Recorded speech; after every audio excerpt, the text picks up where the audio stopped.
Today we're going to be looking at Safari C3 DPV testing. We're going to be focusing on the DSPs that are mounted on the MGP cards. Getting to DPV testing is through the field service login, and we have a list of commands here that we're going to interact with the testing. As we come up, we're going to look at a walkthrough on how these tests look and how to interact.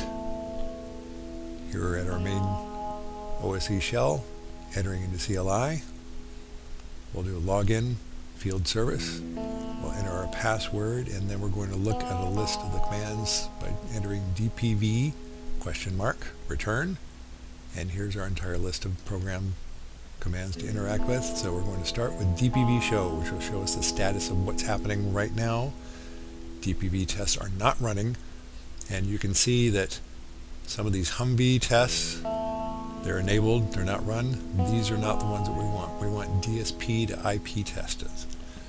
So here we're going to go through an entire list to see what's enabled. And it's not unusual to see everything enabled as a default, but as you see there, line 49 through 72, these are our DSP to IP tests off of the MGPs. It refers to slot 10 and daughter cards 0 and 1. So what we're going to do is going to disable all of the tests, because it's going to be faster to disable them all and then re-enable the individual tests we're looking for. So we still have DPV tests not running.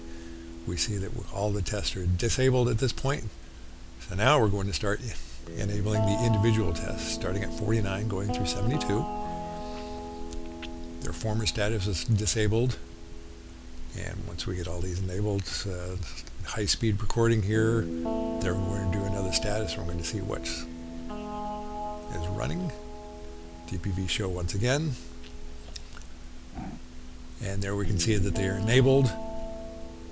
And now we're going to actually start the test with DPV enable, and then DPV start to start the process. Immediately after that, we can do a DPV show just to ensure that we have the test running. And there we go, that top line, test info, DPV tests are running. Although we still have some in the disabled, those are the Humvee tests, but the DSP to IP tests, you'll notice that those are enabled. And as we go through, we'll start to see more and more in the past. Some will be waiting. There's also a status you don't see here of error, which means that the testing couldn't be done on that DSP because it was currently in use for a call. Now that we've seen that all of them are passed, we're going to do a DPV stop, and then we're going to do no DPV enable. This ensures that you don't have DPV running if there is a card switchover or a chassis boot. We do not recommend DPV testing running as a default during normal operation. It should only be used in maintenance time testing and then switched off again. So now we're going to do a full DPV disable all the tests. DPV show, nothing is running, all the tests are disabled. So here's your list of commands one more time, just to refer back to. You can always use DPV return to have the list from Safari itself.